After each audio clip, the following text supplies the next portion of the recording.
I'm still laughing at that polka dot door. Yeah, that was awesome. I was like, uh-oh. And did you see, we have nobody watching. Tim, should we be worried about this? Are we live?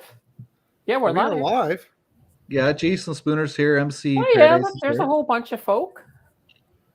I wonder why it shows nothing on my end. Anyways, welcome everybody. I hope you have had a good week so far. I wanted to start by saying hi to Candace and Ken, of course, and Tim, who's over in the house, and I'm over in the garden shed. And welcome to everybody who's in the comments that I can't see at the moment, but I'll figure that out in a few minutes. Just wanted to start by letting everybody know that we're in Canada, and we've got a whole province that's under some major duress right now. And I just wanted to send a shout out to anybody that might possibly be popping in and watching us from British Columbia. Our thoughts and prayers are with you. My team out in British Columbia and in Alberta has been working around the clock to get food and supplies up to those that are trapped in the interior. And I think we found a way to get, we had trucks rolling out of Edmonton and Calgary today to get the hospitals and the long-term care facilities sorted out. It's a little thing, but it's going to be a big difference for those guys. So if you're watching from BC tonight, really, really hearts go out to you guys, and we're doing everything we can to help you out. So with that being said, just wanted to talk about how we're going to run the show tonight, just slightly different than we've ever done before. One of the things that has been coming up a lot has been the metaverse and virtual reality versus augmented reality. And I started learning a little bit more about virtual reality and augmented reality about 3 years ago when I was at a conference on aging. And they had a company come in called Aging 2.0, and they talked and they showed us this video by this company called CableLabs. I immediately came home and I showed it to Tim, and I was so excited about what this was and what this was all about. And I try to talk about what the future holds for us to people, and people get very scared, and they think it's only going to be like we're all going to be wearing glasses and living in our parents' basements and not, playing in the real world. And so I thought maybe I would take a moment and show you a few videos. They're small little video clips, and I think that it will really help represent potentially that we're not going to be in gaming land. And yes, Tim, we did get permission from CableLabs, and I want to give them a huge shout out. This is a really super cool, innovative company that's put these together. And they are a cable company because they have to get the infrastructure in place in order to build all these cool new platforms. So while I queue up the video, Candace is going to bring us home after I'm finished showing the videos. So Candace, maybe you could tell them what your part of the program tonight's going to be. Absolutely. So I've come up with 7 fantastic ways to use polka dot in rhymes. No, just kidding. What I'm going to do is I'm going to talk about the metaverse. So I am going to actually, the 7 part is not a lie. We're going to look at my top 7 coins for the metaverse and sort of break them down, what they are and why they may be good investments for your crypto portfolio. So you want to definitely check back in for that. And just before Nancy goes right into this, maybe grab a piece of paper, write down your favorite 7 coins, and then we can sort of compare and contrast after that little presentation. Perfect. Thanks, Candace. All right. So sit back and have a little watch.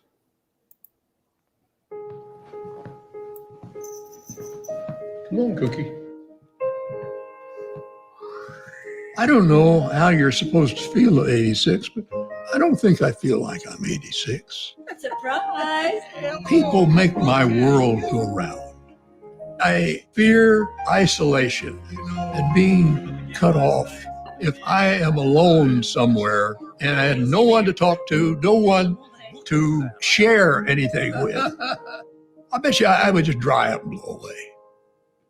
I call this my smart house. We got sensors in all the rooms. I swallow them, I wear them. Doc knows what's going on with me. I don't have to go to the clinic anymore. I call him up. He's not back in the horse and buggy days. Looks like you had a pretty active week, huh? I'm feeling it too. Hey guys, how do you like your ride? Knowing I got eyes on me gives me the confidence to keep me being who I am, doing what I want to do. Frees me up, takes the worry away. I don't have to worry about Paige, my daughter. Hey kiddo, what's up? I'm just checking in. Because I know she's not worried about me. No, She's always busy, work and kids, but she can see exactly how I'm doing. I love you, Dad. That she knows how I feel before I do. Cookie has become my buddy, Time for your pill, Jim. my wingman. Hey, Cookie, what time is that car going to be here? 2 minutes. It's cold out. Might want to bring a coat. It's like he has a brain. Now, what are you doing, Cookie? It's a quick. I have come to rely on him. I know I can trust him, and he's got my back. I lost Ellen, my wife, 10 years ago. So many good times, so many memories. Losing her was really tough. If we had had for her then what we have for me now, she would have been in a much better place. I miss her so much. Here, not too long ago, I was experiencing those dizzy spells. The doctor had provided a scan for me at home, so I didn't have to go out to the clinic or anything. They have those scans for that patient. Take a look. And that scan revealed that I had an aneurysm. I saw this specialist, a surgeon, and she explained to me we wouldn't have a messy operation. They inject these nanobots and they go into your system. Basically, we're going to send in an army of nanobots at the aneurysm. And they find where that aneurysm is and fixing it. They seal it off. I get a kick out of thinking that I have a whole bunch of nanobots swimming around up here in my brain, doing what they're supposed to do. I wasn't in a hospital. I went back home. Oh dear. I went back home where I want to be, where I belong. The help that I have allows me to stay here in my home. Who is that? Do you remember? The guy in the back. Who is that? Have my friends here, That's Pete. my family, and I don't want to give that up. I don't want to be in a nursing home. The quickest way to lose your independence is to go where you don't have any independence. That's the truth.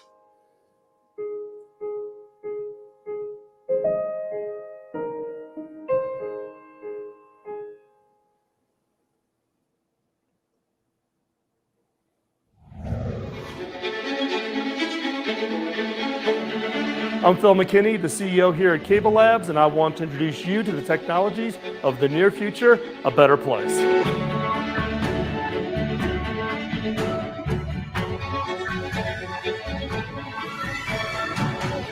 The wearable technologies that you see in the film allow Jim's medical conditions to be recorded and shared not only with the doctors, but also with his family members. It allows everybody that's part of the overall system to support Jim's day-to-day life to be able just to kind of keep track and to identify any potential issues that might crop up.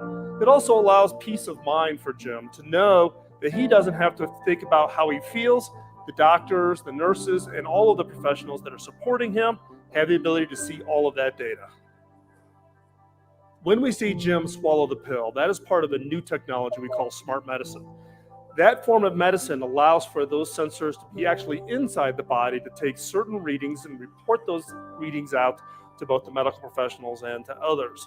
We're going to see a pretty fast progression of these smart medicines for all kinds of conditions. Today, we see it from the standpoint of just some very simple measurements and metrics, but those sensors are going to become much more intelligent in the near future and be able to diagnose and support and report a wide range of data, much more than we have available today.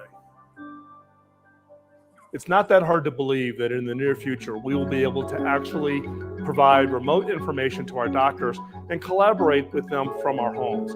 No longer will there be a need for us to have to travel to doctors' offices or hospitals for treatment, but the ability to wear sensors and allow that data to go to our doctors to allow for that collaboration and conversation around what our personal health needs are.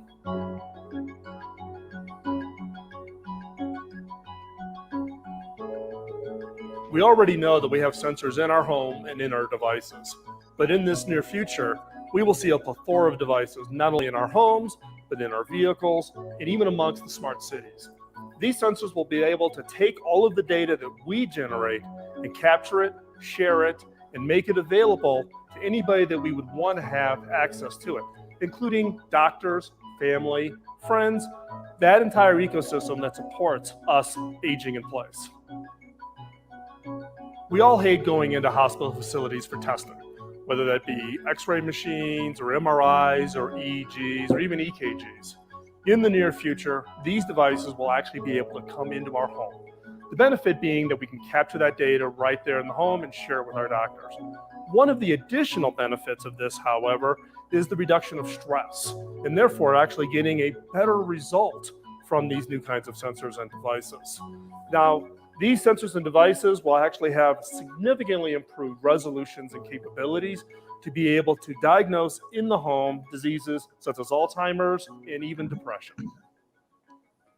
One of the characters that we meet in the film is Cookie, the robot. Cookie plays multiple roles. One is as the companion for Jim, to have something that he can communicate with and build that rapport and that relationship to. But a critical role for Cookie as an intelligent agent. Keeps track of Jim's pills and medicines that he needs to take. It also provides kind of a backup service in the event that Jim should fall, trip, or run into a medical emergency. One technology that I'm really personally excited about is nanobots. Nanobots are those microscopic technologies that will actually be designed for very specific medical conditions, and when inserted into your body, will actually go right to that condition and fix it. And we'll be able to be laser focused on being able to address and solve without the need of traditional surgeries, hospital stays, and all the risks that come with that. The technologies you see in the near future, A Better Place, are made entirely possible by the innovations here at CableLabs.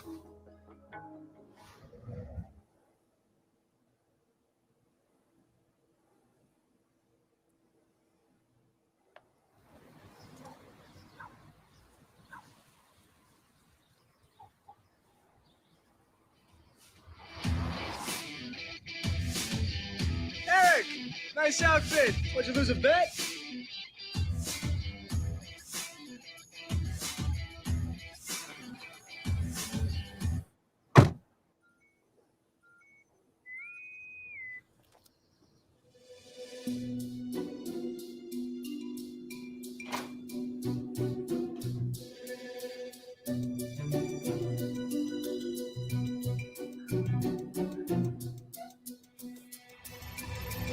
Entering game.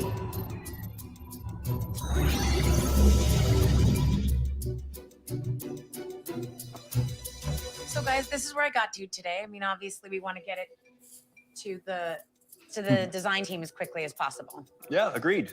Actually, this just came in from them. Oh, nice.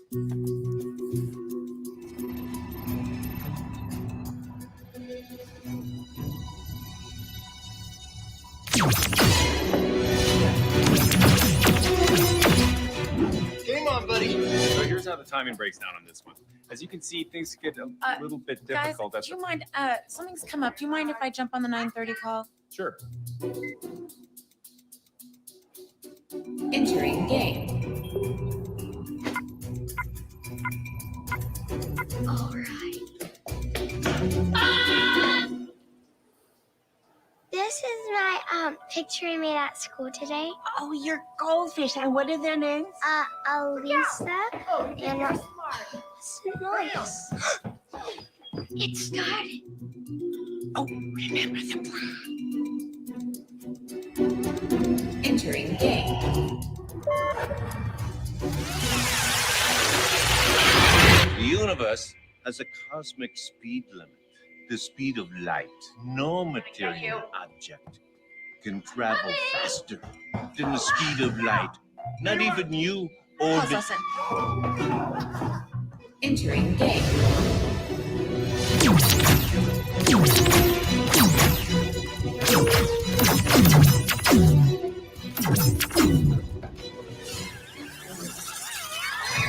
on. Out of ammo? Sorry, sweetie.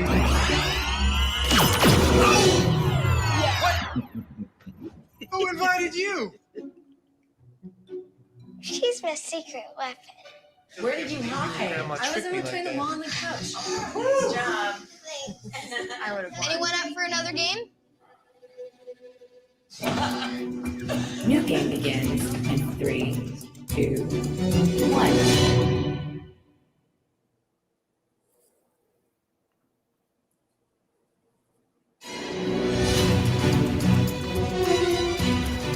Game on, buddy. The purpose of this film is really to show what we believe the home of the future will look like that will require high-speed networks. These networks that are coming out that are 1 gig, 2 gig, 10 gig kinds of speeds. The number one question we get is, what are the kinds of services that require that kind of speed? In the future, we believe that these autonomous vehicles will require significant data updates. So what you're seeing in the film is this self-driving vehicle pulling up in front of the house and therefore automatically connecting to the home network in order to get its updates. In this case, we're seeing autonomous vehicles that are going to require 200, 300 gigabytes a month. When you see the father walk into the home and he puts on his VR goggles, you see the entire world change. And that's what we call kind of a mixed reality experience. It's virtual reality with overlaying in the real world the furniture, the walls, that of the home. It's sometimes referred to as augmented reality. And it's really that mixed media that creates these really rich kinds of experiences. Now, in reality, those kinds of experiences are 3, 4, 5 years out down the road. But we believe that those are the kinds of environments that create really interesting and really compelling experiences. In the film, you see the mother interacting with colleagues over distance using a video collaboration wall. We believe this represents really what working from home will be like in 5 to 10 years from now. You also see some thoughts around what the interface of the future looks like, where people are collaborating and interacting with simultaneous documents that are literally suspended on the display, and you see those swipe motions from the standpoint of those kinds of interactions.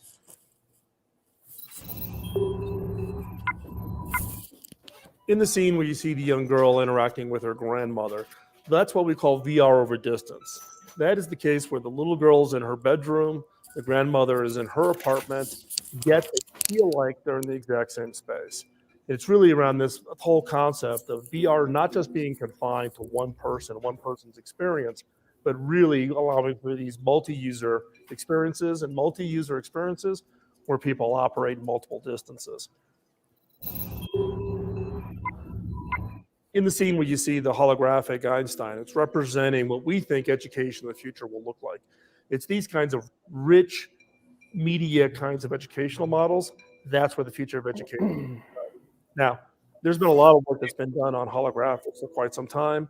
However, just in the last year, there have been some really interesting new kinds of holographic displays that have come about. So it's a lot nearer than typically most people think, but still there's a lot of work that needs to be done. In the scene at the end of the movie where the grandmother actually wins the game, in this case, it's actually allowing her to participate as if she were local in the house, being able to play and interact with the other players of the game local to the home. We think remote VR actually has some pretty interesting applications of collaboration amongst teams, one-on-one, or family members actually being able to stay better connected and to communicate even over great distances.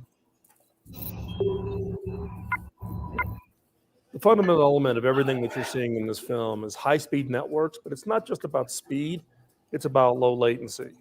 The ability to have these real-time experiences, particularly in those cases where there's over distance, whether it's a collaboration wall or remote VR, is low latency.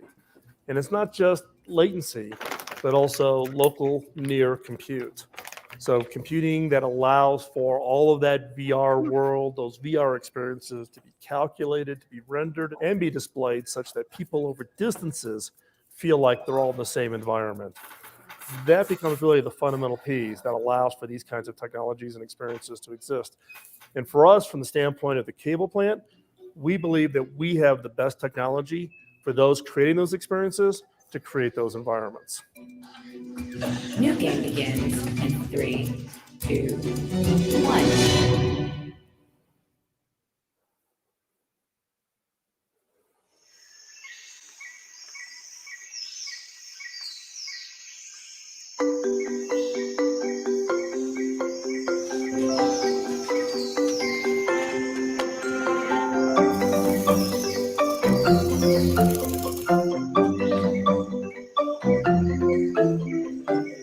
Wow.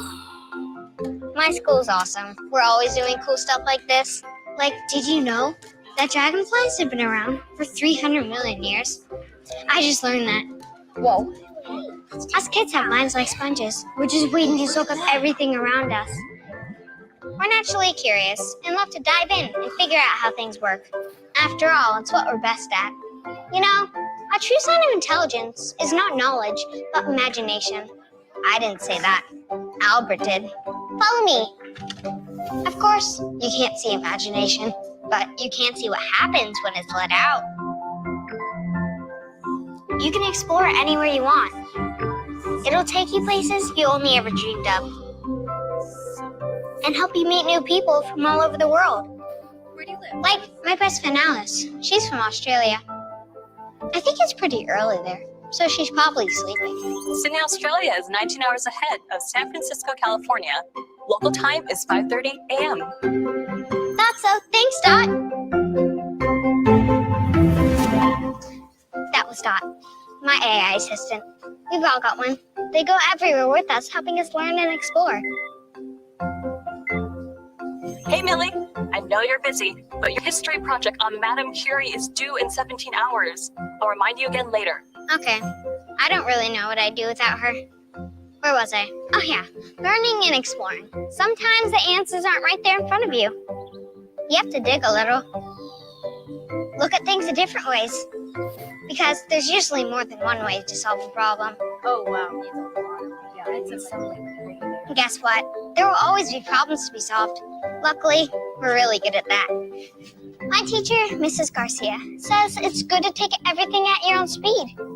And don't be afraid to get things wrong once in a while. After all, mistakes are proof that you're trying. She says sometimes it just takes a little time before it all makes sense. I feel that way when it comes to math. But I am getting better though. I've still got loads to learn and ways to go because it takes a long time to get educated. Oh, that's cool. But I know that one day I'll be here, working, maybe even in a place like this. I don't really know what I want to be when I grow up. Perhaps that job doesn't even exist yet. Mrs. Garcia says that learning never really stops because life never stops teaching. That works for me because I'll never want to stop learning. I mean, why would you? No one knows what the world will really look like when I grow up. Definitely something more amazing than we've even got now. No matter what though, I know that when it's my turn to help make the world work, I'll be ready. Hey, Millie. Hi, Mom. Hi, sweetie. How was school today? Awesome. Did you know that dragonflies have been around for 300 million years? Wow, I guess you learn something new every day. I know.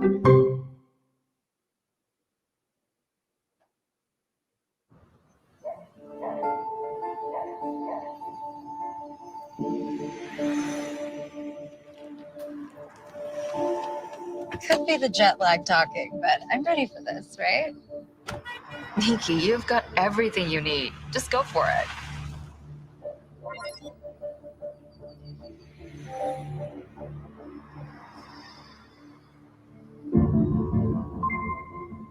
Weird. Can you check the address again? Confirmed. Straight from the boss. Go get them. Is this it? Is what it? Coffee? No thanks, I just need a second, okay? Alice, where am I? Right where you should be, and 30 minutes early. Hey!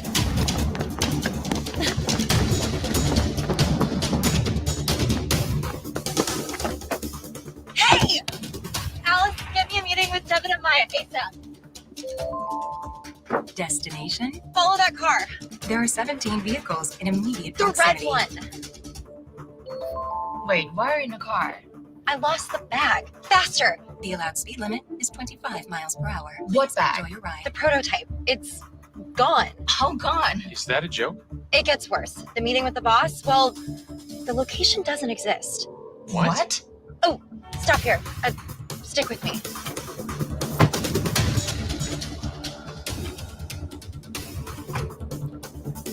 Hey!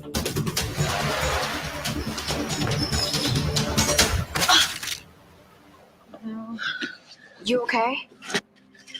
Nikki, that's our only prototype. What's plan B, Nikki? It's okay. I can still pitch without it. I just gotta get to that meeting. In the place that doesn't exist?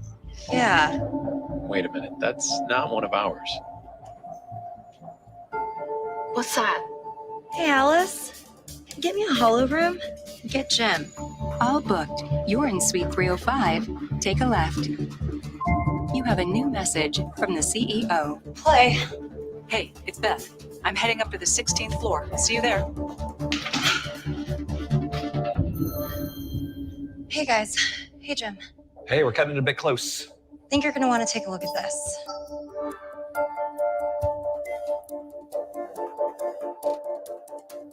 Building schematics. All right, let me do a deep search against everything in the public records. Great. Devin, ideas? Let me take a closer look. Well, it's definitely a piece of tech, but what it does... I'm gonna need a few minutes. You have 5. All right, bingo. AI made a match. It's the Fine Arts Museum, 3 blocks from here. And the other? Nothing. It doesn't exist. Of course it doesn't. All right, well, keep at it. Hey, Devin, time's up. Okay, so there's GPS and an NFC transmitter. So it's location-based. Seems that way. Hi, Jim. There's a marker on the blueprint, middle of the first floor. I don't see anything. Well, whatever it is, it should be right in front of you.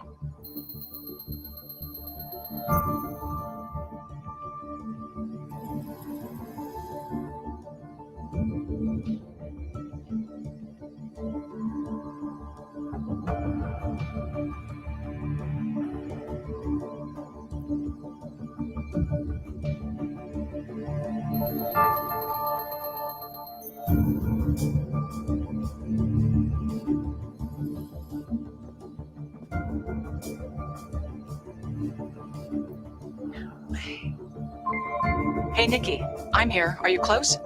So close, I can see it. Jim, can you get our mystery building? Place it for me here.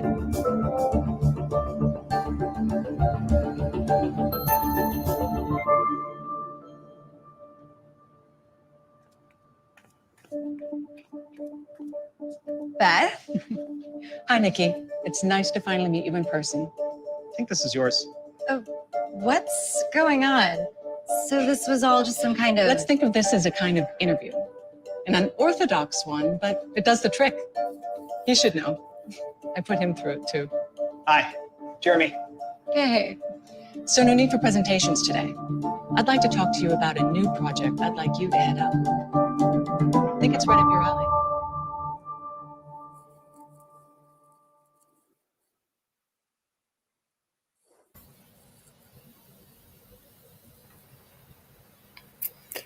So thank you for indulging me in that display of different ways of thinking about the future and how augmented reality and virtual reality will be intertwined.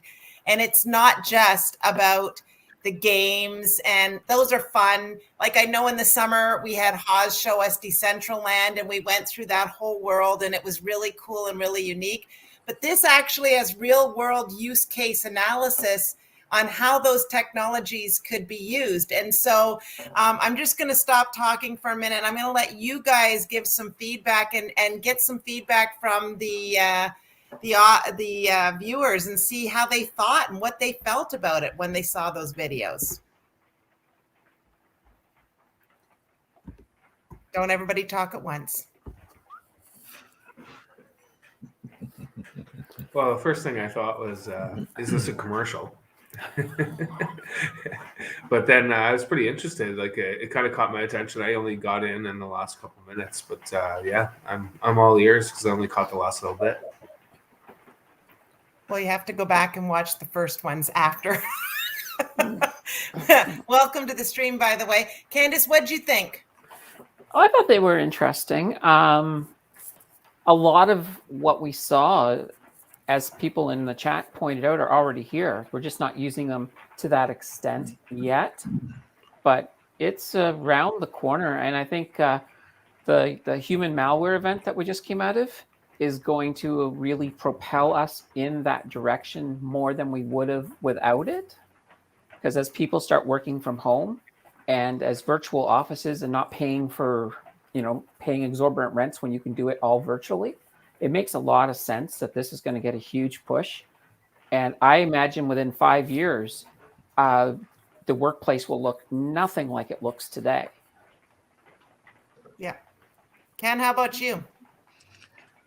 Cost. That's what I'm looking at. The cost of this technology. Who can afford it and who cannot?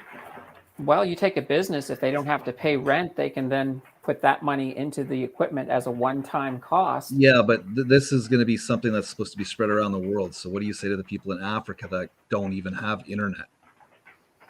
Right? That's where I'm going, right? This is supposed to be a total world concept, right? And it comes down to cost. But I mean, it'll end up being the way it is with everything else. The West and the first world countries will all get it first, and eventually it will filter down to second world and third world countries. It's because I don't see governments stepping up and paying the bill for other countries. So unfortunately, that's how it will filter down. Yeah, I suppose so, yeah. The only good thing about it is that when the first world adopts it, prices start to come down because you start getting mass manufacturing of all of the equipment, and that will make it easier for the second world and then eventually the third world to get in on it. So it's a process. It's a process that we have. Unfortunately, it's not perfect, but it's going to happen nonetheless. I think the subsidy comes from the lack of workforce that's not going to be paid to be there in person. You can swallow a pill, do it over the internet, and have it figured out. So that fixes the lack of person power in the emergency rooms, lack of paramedics, lack of this, lack of that, because, whether it's drone delivery or whether it's, at a medical box at every corner, or, like your normal mailboxes, your super mailboxes, right? That's strictly medical, or something like that, that someone runs it. I mean, if you're able to have someone run, get it, they swallow it, boom, it's done. Or even the scan takes place at the mailbox. There's so many possibilities. Yeah, but this all takes power and internet to run it all, right?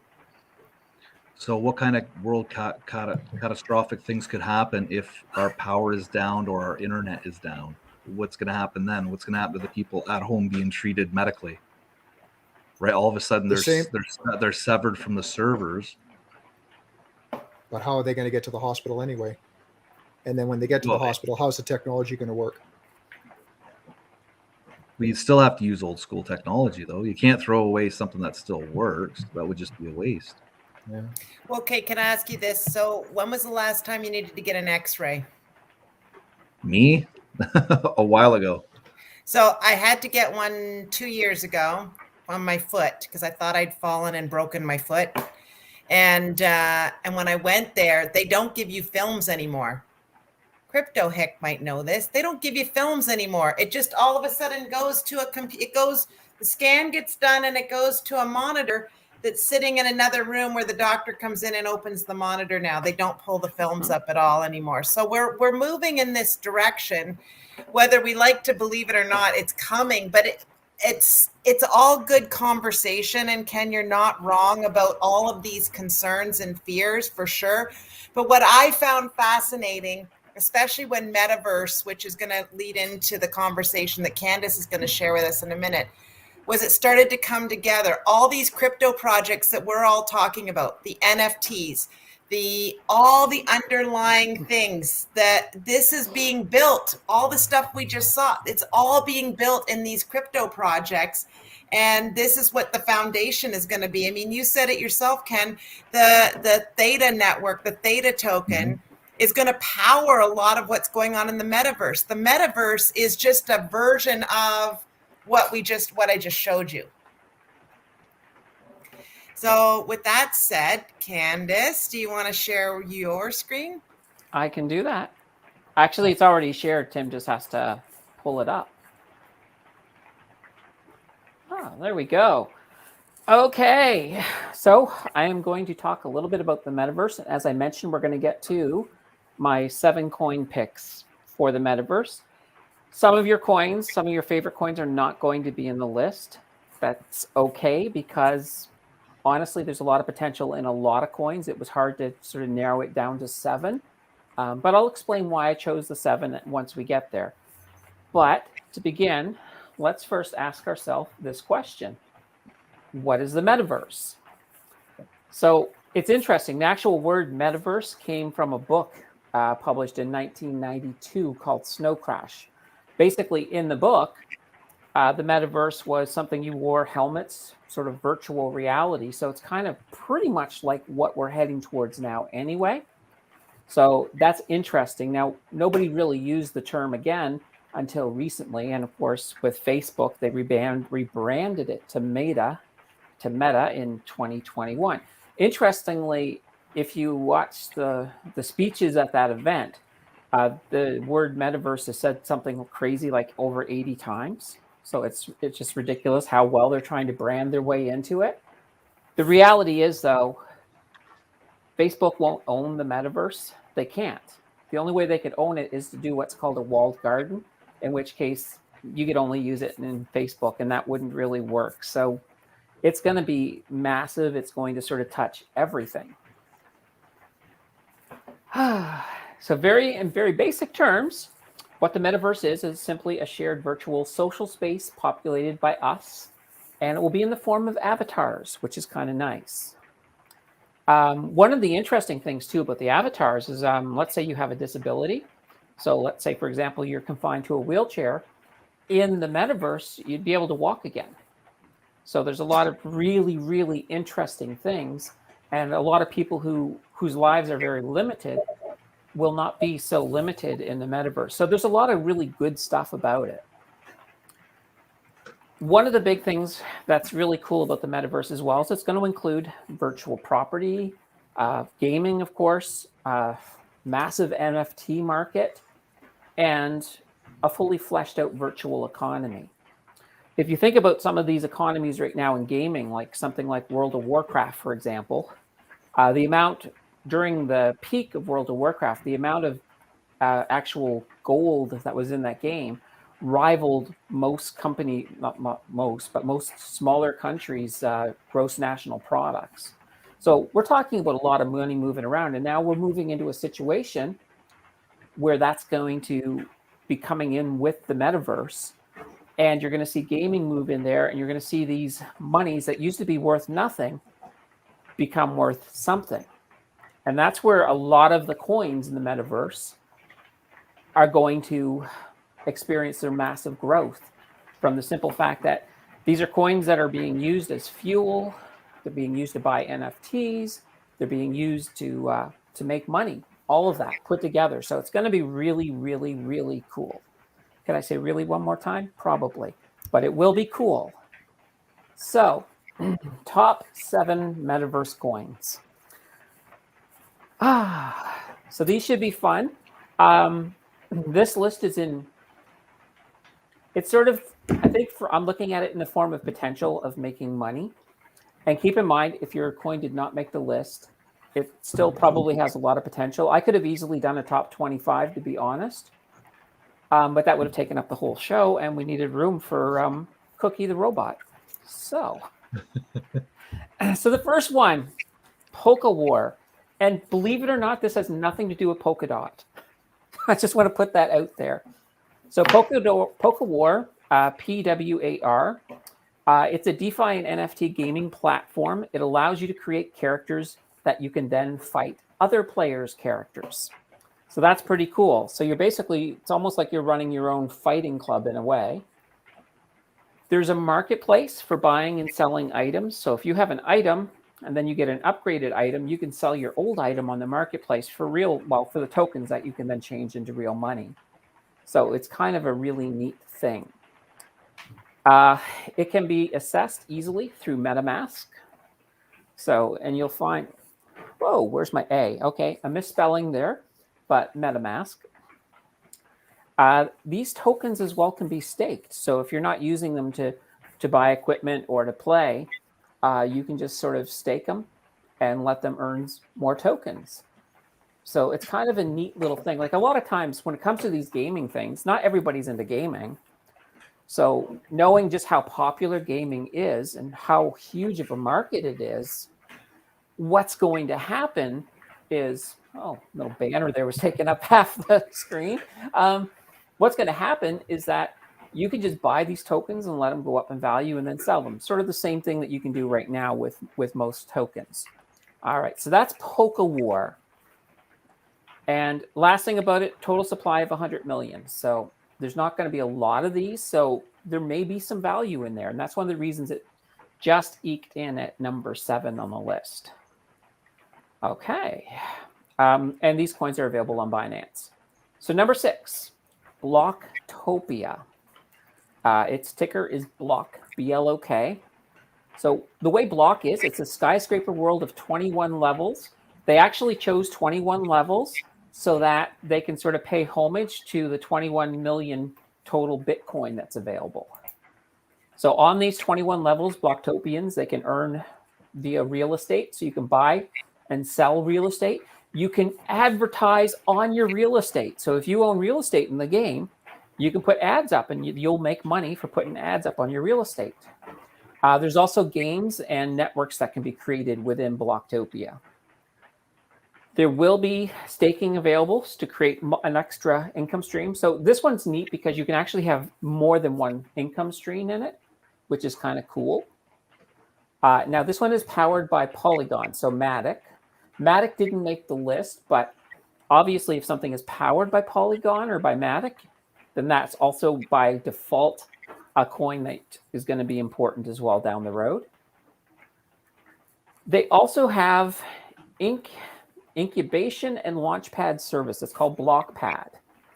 And what it will do is it will help bring together a vibrant community of crypto and NFT folk to learn, earn, play, or create. So it's kind of be like a launch pad that you can use to actually take things an extra step further. All right, let's go to number 5. Now this one here I did see in the chat, which was Decentraland or Mana. Mana, it's got a 3D virtual reality of 90,601 pieces of land or real estate.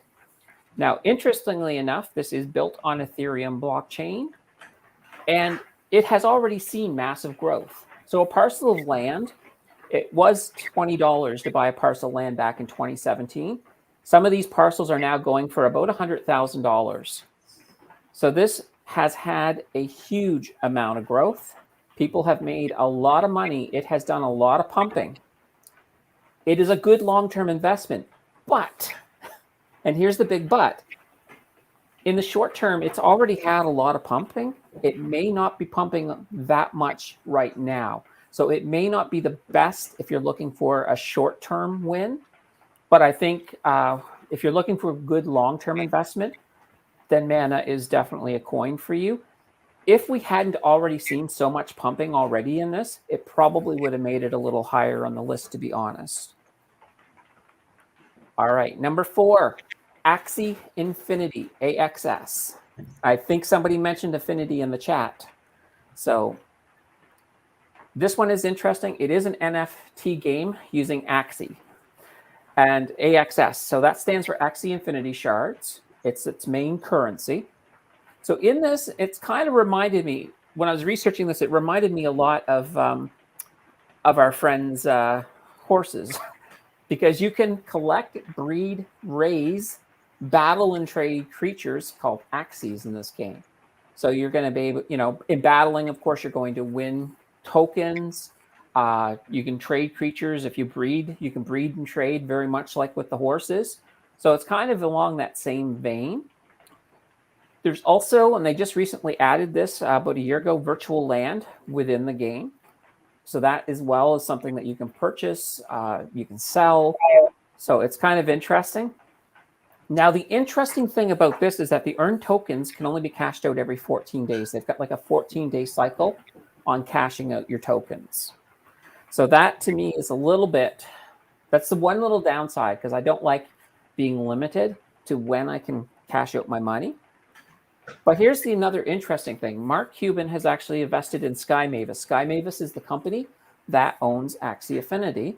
And he's actually been promoting the game as a good way to get to know crypto. So it's a very basic get in there, experience NFTs, experience crypto. So that's kind of neat. And that's the reason Axie Infinity is up to number 4. Okay, we're getting close to the top. And I have not seen anybody guess what number 1 is yet. So number 3 is Sandbox. So S-A-N-D. So Sandbox, once again, and you'll see there's a theme in here. A lot of these things are very much games.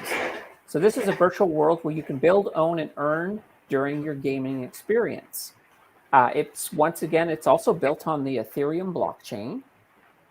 Now Snoop Dogg is a huge fan of sand. In fact, he has built a replica of his mansion in the game. So he's bought a plot of land and built his mansion there. So if you want to go visit Snoop Dogg's mansion, go join the Sandbox. Now the monthly active users, they've exceeded $144 million in transaction volume. So this is a coin that has been moving insanely. So it is, I think, it's definitely one that if you don't have it, at least have it on your watch list at the very least. All right, and this is going to take us to number 2, the Polkadot connection. So I put 2 coins in here because they work together. So we've got Engine and Affinity, so ENJ and EFI. So Affinity uses the paratoken standard to allow NFTs to cross blockchains, ecosystems, apps, and marketplaces. This is where that parachain from last week comes in, and the para bridges. It all plays into this duo here. But it's really, really interesting because we have 2 different things. We have the ENJ coin and the EFI token, and they both have different roles in this relationship. So the ENG coin, it will infuse digital assets with value, or you can also remove value from digital assets by using something called melting. So you can melt away value from an asset, which is kind of cool. The interesting thing about ENJ is actually built on Ethereum. So where does Polkadot come in? Well, it comes in with EFI. So EFI, it handles paying the transaction fees. It facilitates liquidity, community rewards, and governance. And the governance is actually not even done by EFI. It's done by the relay chain of the Polkadot network, because EFI is based on Polkadot. So this allows this pair to be able to communicate. If you notice back at the beginning when I mentioned about the crossing marketplaces and blockchains, that's how it does it. It does it through that Polkadot network. So that's coin number 2. Now coin number 1. This one I think is going to surprise everybody, because it surprised me when I was putting it together, because it was the only one that made sense to fall into number 1. Ethereum. Ethereum is the biggest reason. And here's why. For one, if you've looked at most of these coins that we've talked about here today, they're all built on that Ethereum network, on the Ethereum blockchain. So it's pretty much becoming the backbone of a lot of the metaverse assets. When you take that, and plus you look at the fact that we are burning more Ethereum than we're mining, so it means that it's a deflationary amount. And that demand, as the metaverse is developed, is only going to get bigger and bigger. So as a result, there's no way Ethereum can't be number one. All right. So those were the coins, folks. Did anybody even think about Ethereum? I didn't see it in the chat. Any of you guys think of Ethereum? Never crossed my mind. I like it though. I was going to say no, but I love it. And that's the thing. I said that nobody was going to guess it. Well, it makes sense. It ties it all in, right? It made sense. I didn't realize it until I was getting close. I was trying to think, well, okay, which is the best? And then just the fact that it was in everything. I'm like, oh my God, this really has to be the number one coin in this metaverse. You know, so maybe not sell your Ethereum, folks, if you're on the fence on that one. Well, one thing that's interesting with Ethereum right now is gas is just, you know, it's terrible. So that means that the Ethereum you're holding is valuable. So if you can keep a little bit extra, why the heck not? But the more I see issues with Ethereum, the more I believe in Polygon and the scaling and the layer 2s, because so much is happening on Ethereum. It must be scaled for it to work. Even when its update comes, there is so much happening that it's going to need scaling. And, you know, I know everyone's about Bitcoin. I've never run that much into Bitcoin because to me, it's boring. Other than the Lightning Network, what is Bitcoin doing? Yes, the market follows it, but you're starting to see coins get away from it. But Bitcoin is not innovation now.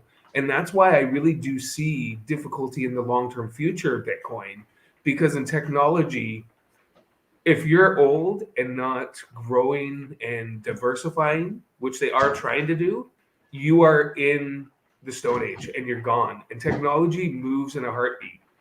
And that's why even if I do well and start to accumulate, I am not going to be going all into Bitcoin in that.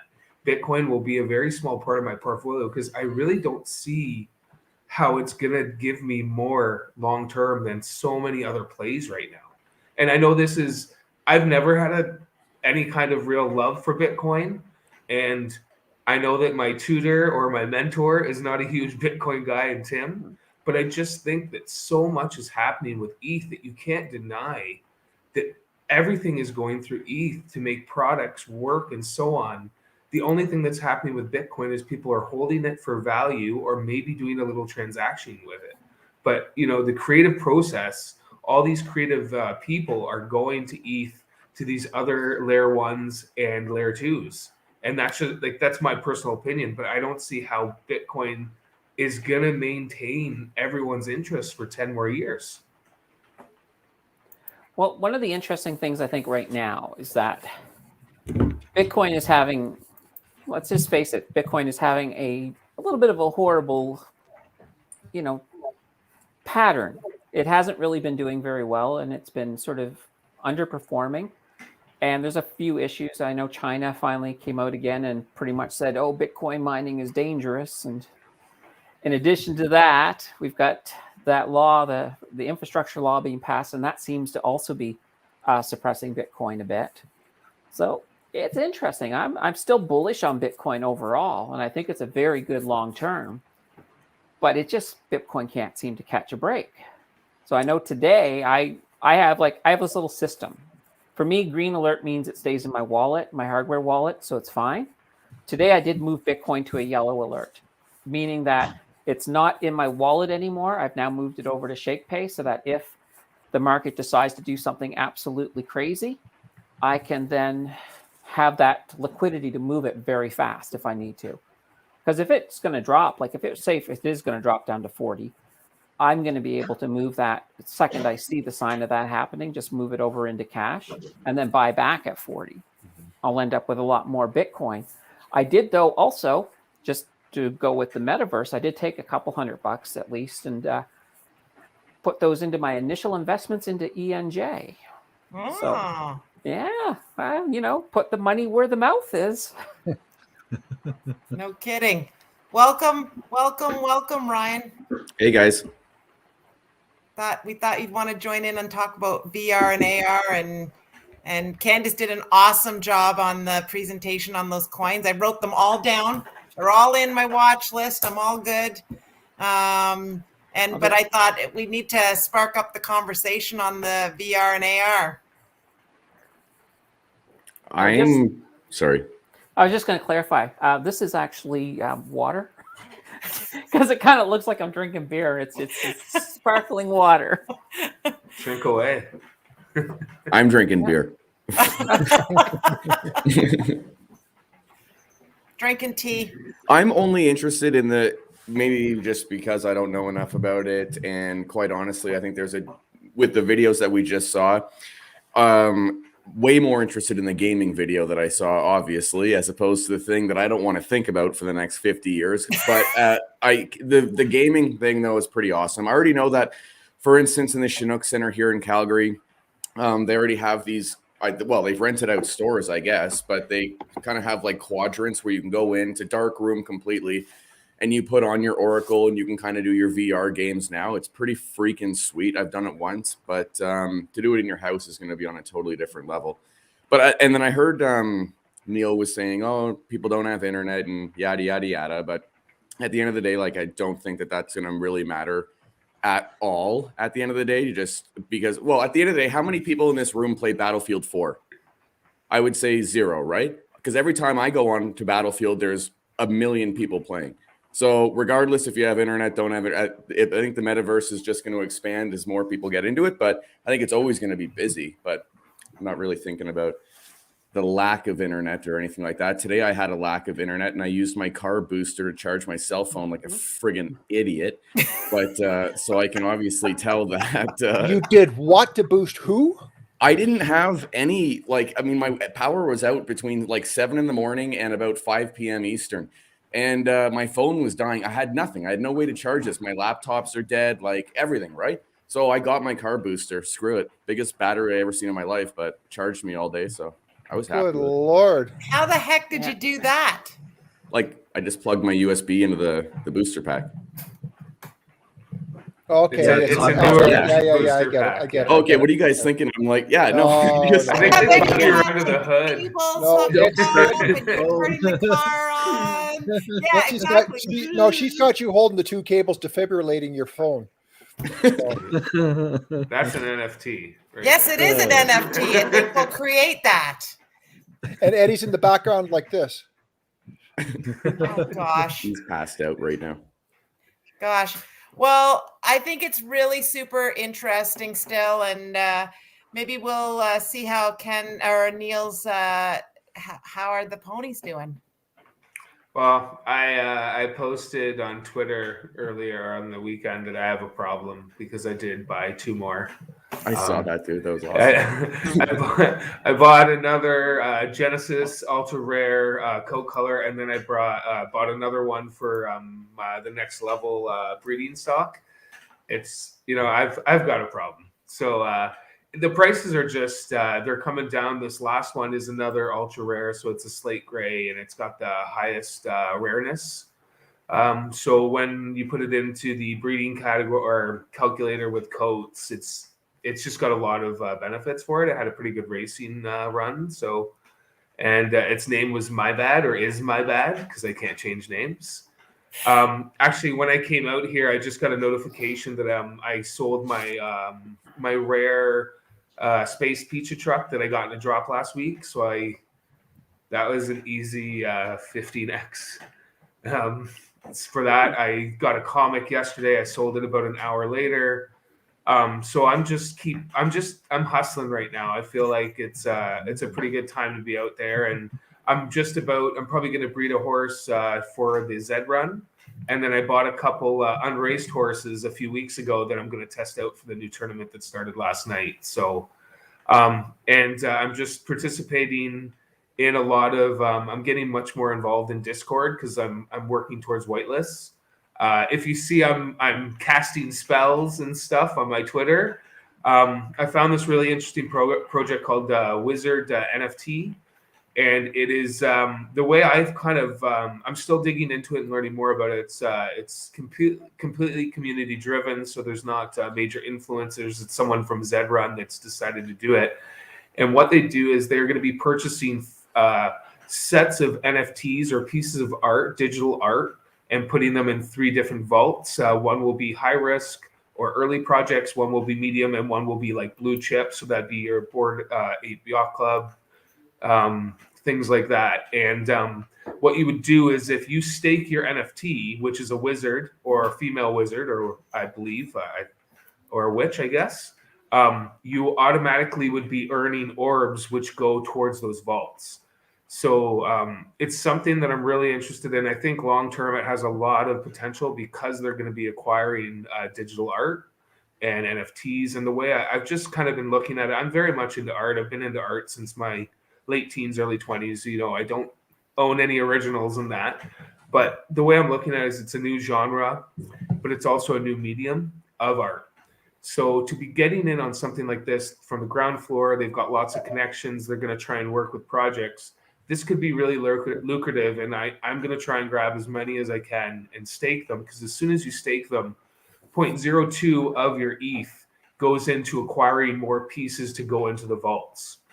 So instead of actually buying an NFT for 0.05, you're actually going to be buying it at like 0.03 and then actually be earning returns off the vault. So I'm kind of looking like it's a new digital. Imagine getting in when they first founded the Guggenheim or the Museum of Modern Art. And you're like, yeah, you know, I'll kick in a few dollars and we'll see where this goes. Well, you would be insanely wealthy now. And I've just seen this as a long-term play. This isn't even more. This is more of I'm just hustling.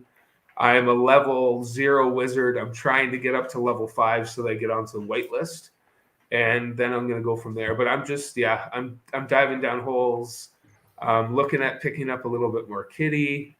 She looks lonely. There's just another tweet I saw coming out. They're a few weeks away from it. Looks like a Binance Smart Chain launch, which would probably be a pancake swap. So that's usually pretty lucrative for the early adopters and that. And and then Zedrun's got a tournament going for the next 2 weeks. So I'm going to be all over that. Just, you know, doing a lot of nerding out. I've got my charts with my horses. I'm setting up a breeding chart so I can keep track how they do, things like that. So yeah, I'm just nerding out hard. Oh, and pardon me, and I've been running down the other competition for Zed, pun intended. It's called the Race. I believe, pardon me, Rohit had been saying it earlier, but I think I'm going to get involved in that. Horses are going for 0.8 ETH right now listed. They just got launched about a week ago. And but the interesting thing about the race is you can actually stake. So to hedge my bet, I think I'm going to buy some DeRace and stake it to hedge and then I'm going to go full in on Rosette time effort. But then DeRace would just be kind of there to make sure I don't lose everything if I pick the wrong winner. Well, yeah, and I you know I go to work full time, but this is what I do for fun. Wow, you're very busy. Full disclosure, I bought into Kitty Inu. Mm-hmm. Yes, good man. Yeah, I got it. But I did the trade at, I don't know, 11 o'clock. One trade at 11 o'clock at night, and then I got up and had to go to the washroom at 4 o'clock and did another one. And one was a $79. No, to the wash, not the, well, you know. And $79 gas fee, and another one was $129 gas fee. Mm-hmm. When I did it during the day, it was a $400 gas fee, and I nope, ain't happening. Yeah, so nighttime is the time to act right now with ETH. It's why 100% I prefer to play on Matic side. It's with Zedrun. It's on the Matic Layer 2 now, but you have to log in through Ethereum, but you can actually pay for races and breeding in that with ETH or wrapped ETH from the Polygon side. So that I generally stay away from ETH just because the gas fees. Even though I love ETH, I also hate it. Well, I think that's amazing. And so, Ken, you've hardly said anything tonight. Is that because you're so popular? You're on everybody's shows now. You're running and doing live streams. You're having things all over the place. Are you just exhausted from talking all the time? No, I just don't have nothing to say tonight. Nothing exciting, anyways. Well, the one thing I did, I did phone Ken because I was a bit worried because it was on the weekend, wasn't it? That I was trying to. You go to CoinGecko, you bring up your coin, and over to the right it'll have the contract and the little MetaMask where you can add it to your MetaMask. So it was Satama. I was going to put a couple bucks into Saint Tama. Saint Tama. That's a bad coin. Saint Tama. Don't do that. And it went into my mask, but it showed up as SAIT. And it's like, and I was talking to Ken about it, and it's like, we checked it, the contract was right and stuff, and it was like, something just doesn't feel right that the ticker was SAIT, and yet on CoinGecko it spelt it out in full. So we needed the freaking Oracle. What is the freaking There is Oracle another say? there is another coin that's SAIT, and there's also one that's SATO.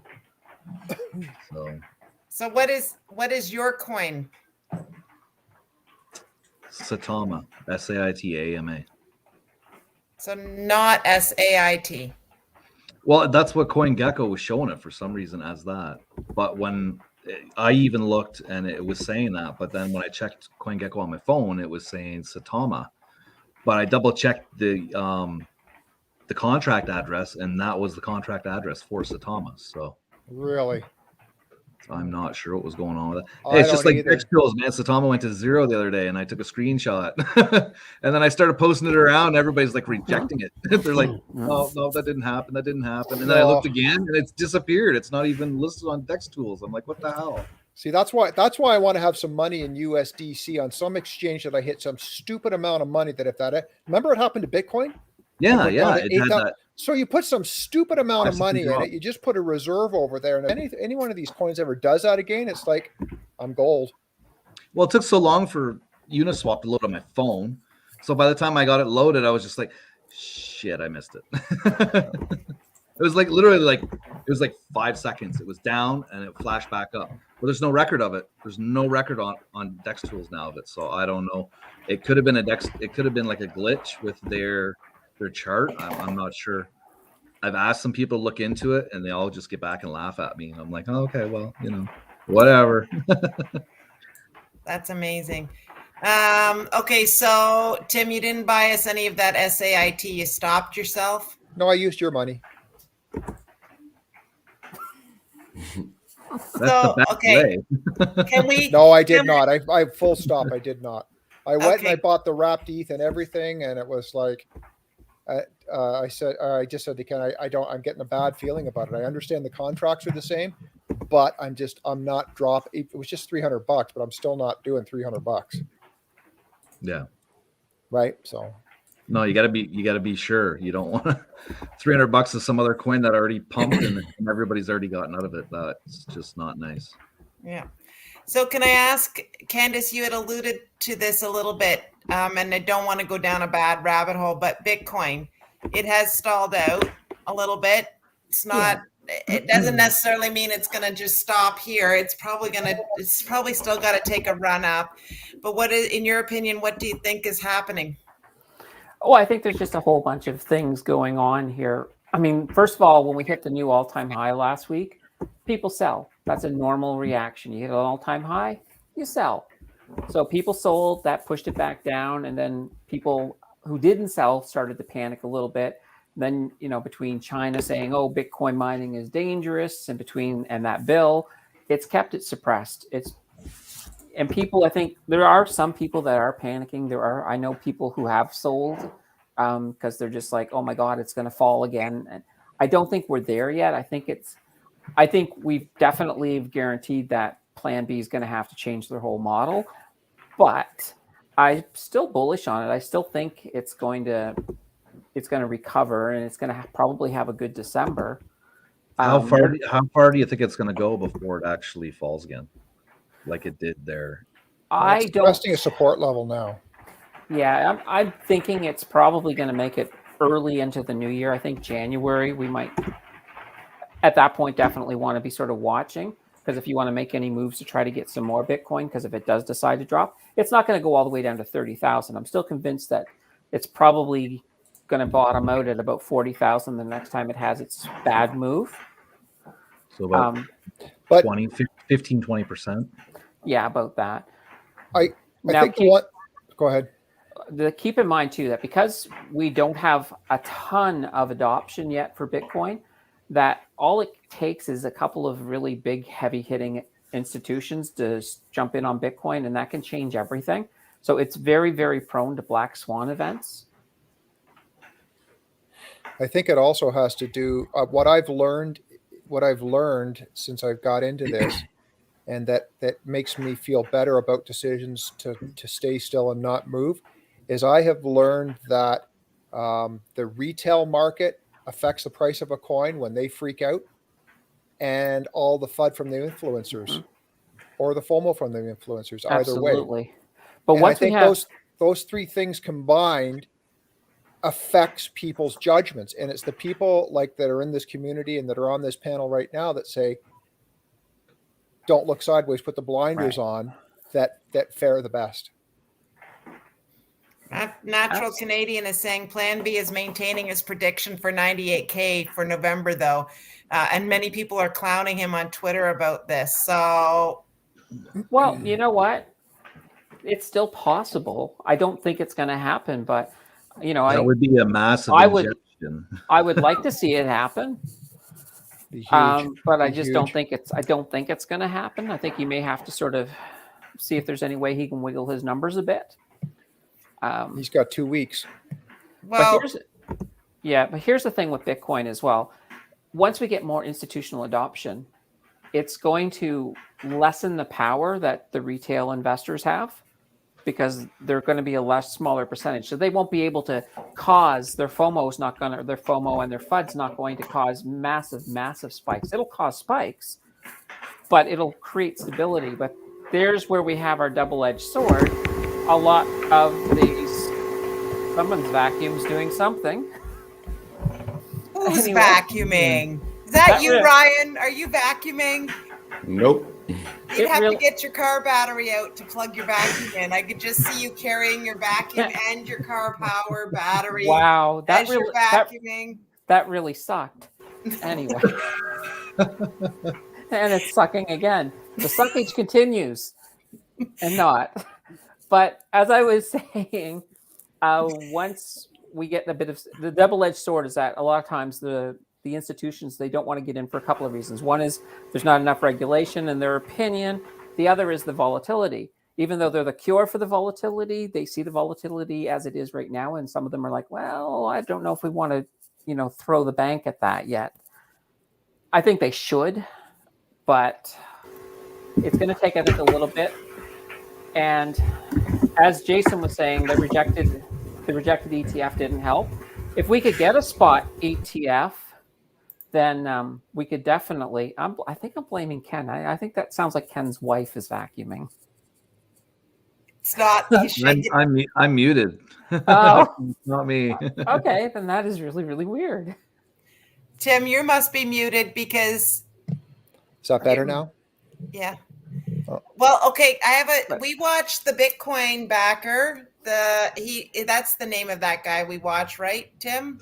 My money counter. The Bitcoin backer? Is that what, or blockchain backer? What's that? BC backer, honey. BC backer. BC backer. He's got a really funky opening of his videos. Anyways, he really stated that in order for the alts to run, Bitcoin has to top out. So there's a whole pile of us on this call that have a lot invested in altcoins. So if he's right, and maybe I'll let you guys weigh in on this, but he's right. If we want the alt season to start, Bitcoin has to stop, right? I think that's the way it used to be. I don't think it has to happen that way anymore. I mean, this whole market, everything is exchanging. Yeah, the memes are making their rounds. Like Satam is down, Sheeb is level, and then you got like Piccolo, you got Hero Inu was pumping. A couple other ones I was watching were pumping. Yet the main ones that I'm in are either down or they're staying level. So they're just doing it. Everybody's just doing the rounds. And that's the thing when Satama comes out, or the SATA mask, because with no gas fees, you're going to be able to profit better by purchasing tokens that they allow on their exchange. So that's, that is a game changer, because when you go into MetaMask, there's only certain ones you can buy, and the ones that they're putting on SATA mask are ones that are not rug pulled. They're investigating every coin before they list them on there. So interesting. Ryan, you're pretty quiet tonight. What's going on in your world? Not really an altcoin guy, I'll be honest. My one altcoin that's killing it, though, is the one that everyone here hates. So that's Litecoin. But I love Litecoin. It's okay. I love Litecoin. Ken loves it, but whatever. That one's okay. The only thing maybe in my world related to Metaverse is I'm going to do a video about, I love how Candace just did the top 7 coins that she's in for the Metaverse. I'm going to do, because I briefly mentioned it on one of my live streams, so I thought that that's kind of suited for a video. But like there's 5 or 6 stocks in particular that you can get in and play. So I'm going to go on that route of it going into next week kind of thing. But not much on the altcoin front, to be honest. That's okay. We've dubbed you the crypto bear. We need you. And it's funny because honestly, I'm looking at my investments right now, and if I'm a crypto bear, I've got way too much money invested in some of this stuff. So I think I'm probably dollar cost averaging out as we get closer to 2022. That's good. Well, start thinking about that in December, Ryan. I'm already, for sure. That's what we've been talking about, our exit strategy too. We're just hanging out a little bit longer. I think we still, it's good we have this community, because honestly, this allows us the opportunity to talk about it and kind of talk through our thought process on what we're going to do to take some profits. Well, and this is the thing, I don't want to, we all were up barely a few weeks ago. The markets were looking totally different than they're looking right now, especially on the crypto side of things. And, there's only so many times where you've had the money, then you lose the money, have the money, lose the money. So, time to take profits. I have no ill feelings about that. And I was actually just looking, the miners that I'm into, funny enough, are almost entirely focused on altcoins. So I guess I've got way more in the alt space than I do in Bitcoin. That's for sure. So, and if you count it that way, but yeah. So maybe after you do your video on the stocks the stocks you're going to do, will you consider coming on and doing kind of like what Candace did this week and do the stocks for our group too? Yeah, we can highlight them. It'll be for sure. Yeah. Yep. So Ryan, that the miners that you've got is in your stock portfolio, right? Yeah. Are you going to be getting out and taking profit of those as you see the crypto market start to play against them? Okay. So I'm just wondering what your psychology is, what your plan is. Or I'm not planning anything in the next week or two, or I should say in the next 10 days or anything like that. If crypto skyrockets and I have the opportunity to take a 40, 50, 60%, hit or upside before the end of the year, I'll take it and realize it, kind of thing. A lot of my decision making is going to come into the fact that 1, crypto is super risky. 2, taxes are a definite thing. And I've got to really, I don't want to lay it all on the line if I've got a lot of profits that I'm already sitting on right now. So for instance, I told my channel members the other day, I already dollar cost averaged out slightly out of my crypto miners the other day. So it's just very slowly but surely. And it was, when I say small, I mean, it was 7% of just my miners. So really small, steady, but I don't want to lose. I just don't want to have what happened last time. I do not want to lose the profits that are sitting right here. So, Yep. There's a comment here from Genster23 asking about Mt. Gox. That is actually going to be causing a problem with Bitcoin right now because they're looking to dump 141,000 Bitcoin. What? Yeah. It's part of the rehabilitation plan to return 141,686 Bitcoins to the rightful owners. So all these Bitcoins that are owed from the big Mt. Gox fiasco in 2014, I think it was. All that Bitcoin is being distributed back to the rightful owners. And that is when Bitcoin was like, $250 to $1,200. So all these people are going to get flooded with Bitcoin that they're owed, and probably I would say at least 60% are going to sell. So that could be catastrophic to the network.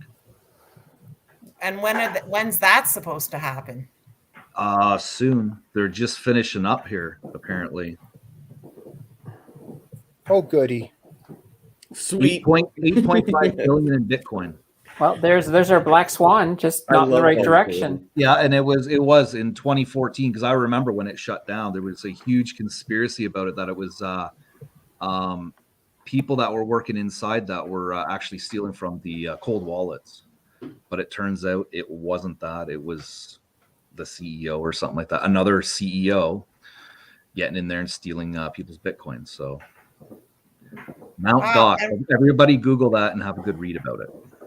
And so again, when did you say that was coming up? It's coming soon. It doesn't. So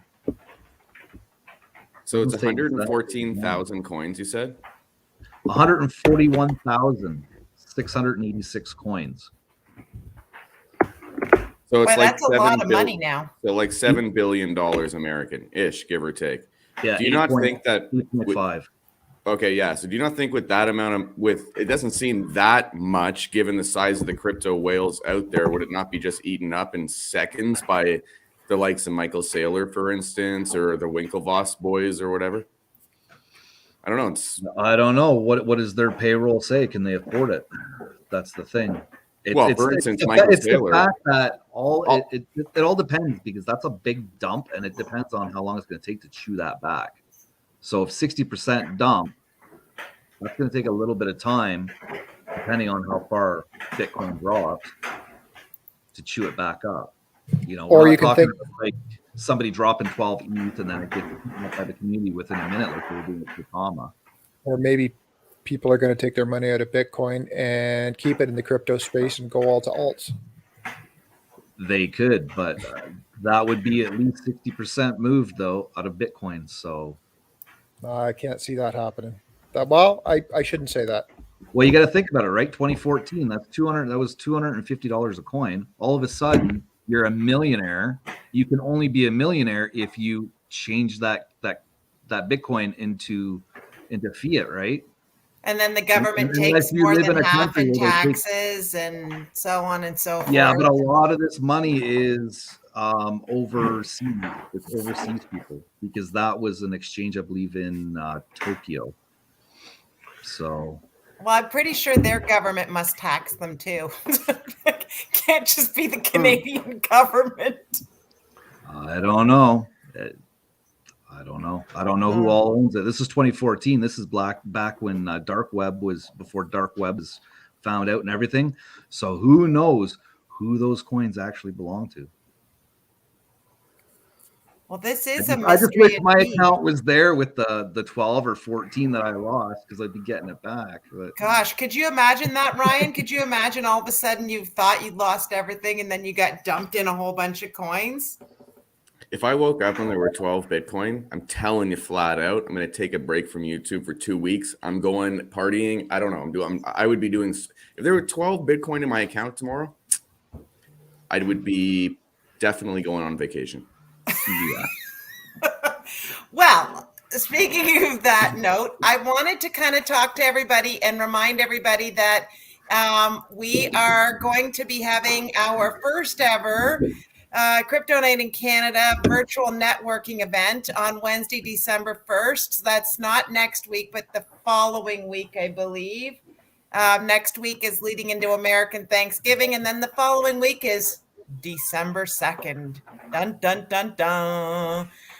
And so everybody on this panel, we had a little training session last week after the show was over, so I could show them how the platform works, and it's pretty fun, eh, guys?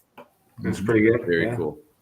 And so what it'll be is you will all be able, you'll come on to the live stream, and I'll give everybody the link and the instructions. I might post the link and the instructions in the Facebook group.